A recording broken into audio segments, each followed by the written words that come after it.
heavens is revealed, a sky more blue than you've ever seen it.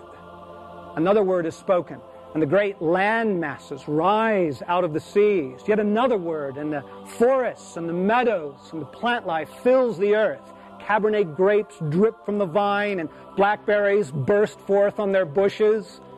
Linger here a moment and feel God's happiness with it all. Don't rush to Genesis 3 and the fall of man. Stay in Genesis 1 for a moment. Stay in the creation story. It is an astonishing world. If you learned about Eden in Sunday school with flannel graphs, you missed something. You have to picture the most beautiful scenes on earth that you have ever beheld. The first time you ever saw mountains, real mountains, or the open sea, or the prairie in full bloom. Linger here a moment and feel God's happiness with it all. A world young and unspoiled, a world with dew still on it, to borrow Norman MacLean's wonderful phrase. Don't rush to Genesis 3 and the fall of man. Stay here in Genesis 1 for a moment. Stay here at the dawn of creation.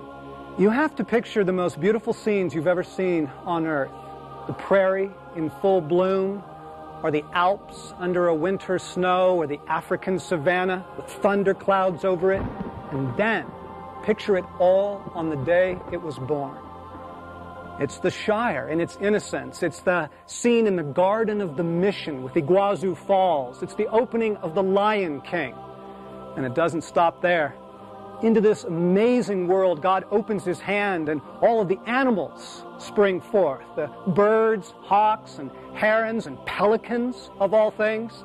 And the fish of the sea, whales and dolphins and fish of 1,000 colors and designs. And on the prairies and the plains, immense herds of wild horses and buffalo and gazelle running like the wind. A wonder the morning stars sang together and all the angels shouted for joy. A great hurrah goes up from the heavens.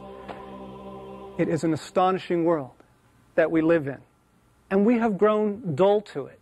We try and describe it as scientific. It is not normal or scientific in any sense of the word. The world we live in is as fantastic as any fairy tale. I mean, really now. Peacocks? Butterflies? Elephants? Yes, it is a world made for romance. You see, creation unfolds like a great work of art. It starts with uncut stone or a rough sketch or a lump of clay. And then God begins to work with the elements. First, large motions on a sweeping scale, right? Light and dark, land and sea, heaven and earth. And then He comes back through for a second pass with color and detail and finer lines, right? The forests and the meadows and all of the flowers in their array. And then the animal kingdom and its stunning diversity. You see how creation is swelling towards a crescendo? It's getting better and better, more glorious, more noble. I mean, a tulip is an amazing thing, but it does not compare to a wild horse. It's growing in its intricacy and its complexity. And then God does something absolutely astounding. And then God said, let us make a man in our own image, in our own likeness, and let him rule over all of the fish of the sea and the birds of the air and all of the creatures on the earth. And so God made mankind in His own image. Male and female, He created them. We've heard a lot about original sin, but not nearly enough about original glory. Why does a woman long to be found beautiful? Why does a man hope to be found brave? Because we remember that we were once more than we are now. There are echoes in our hearts of Eden. And then God gives to us a freedom that just staggers me. He endows us with qualities like His own. He gives us the ability to reason and laughter and a love of story. And then He gives us a freedom,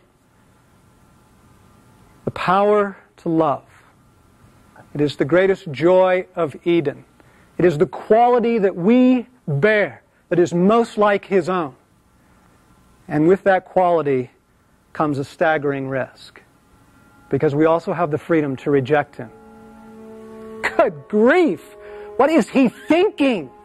He knows what free-willed creatures can do. He's already suffered one massive betrayal in the rebellion of the angels. He knows how we will use our freedom, what hell it will unleash on earth. Why? Why does he give us freedom? Well, as Phil Yancey says, power can do everything but the most important thing. It cannot control love. The guards in a concentration camp, for example, possess unlimited power over you. If you are their prisoner, they can force you to do anything. Eat human excrement, kill and bury your mother, renounce your God. There is one thing they have never been able to force anyone to do. Love them. It's why God seems shy to use His power in Act 3. He did not create us to be puppets on a string or cringing subjects. He created us to be lovers, to be His friends and allies, to join Him in this great story. This is the answer to what C.S. Lewis called the problem of pain. Why would a good and loving God create a world where evil is possible? Doesn't He care about our happiness? Isn't He good? Well, He does care, and He is good. In fact, He cares so much, He gives us the possibility of the greatest happiness of all, which is to be loved and to love. And with that happiness, and with that possibility, comes a freedom that every person must enjoy. We are free to choose for or against Him. And this is where our story takes its tragic turn. For evil was lurking in that garden. If you'll recall, the great captain was once glorious also, more glorious than we, and powerful beyond compare. And he was hurled down but not destroyed. And he waited his time. He bided for his moment, lurking in the shadows. Satan comes to us in the garden, and he whispers to us the same lie he used with the angels. You cannot trust the heart of God. He's holding out on you. Look, you've got to reach for what you want. You've got to take matters into your own hands. Rewrite the story. Give yourself a little better part. We believed him. When paradise was lost, something in our hearts shifted. And in that shifting we reached, and in that reaching we fell from grace. Or as 1 John has it, now the whole world lies under the power of the evil one. It is more tragic than we can possibly imagine. But consider also this. Every story has a rescue. Jack will come to rescue Rose, and Wallace will rise up to rescue Scotland, and Maximus will come to free all of Rome, and Aslan will come to rescue Narnia. Every story has a rescue because yours does. See, on the day that we fell, Adam and Eve sort of rush off to hide in the bushes. God comes looking for them. Adam, where are you? It is the beginning of a long and sad and valiant pursuit of the human heart. First in Noah, and then in Abraham, and then in the people of Israel, you see God looking for people who will turn to Him from the heart, to be His allies once more. You get to the prophets, and again, Yancey says, it's like listening to a lover's quarrel through the apartment wall. God says in Isaiah, I long to be compassionate to you because you are precious in my sight and I love you. And in Jeremiah, but you are a swift she-camel in heat, sniffing the wind in her craving, running here and there after all her other lovers. And we have them, friends. Oh, we have them. We all have other lovers, other things that we have given our hearts to. Reading the prophets, you get a glimpse into the heart of God, and He sounds like a wounded lover. You have been false to me. You get to the end of the Old Testament, and it looks like evil wins.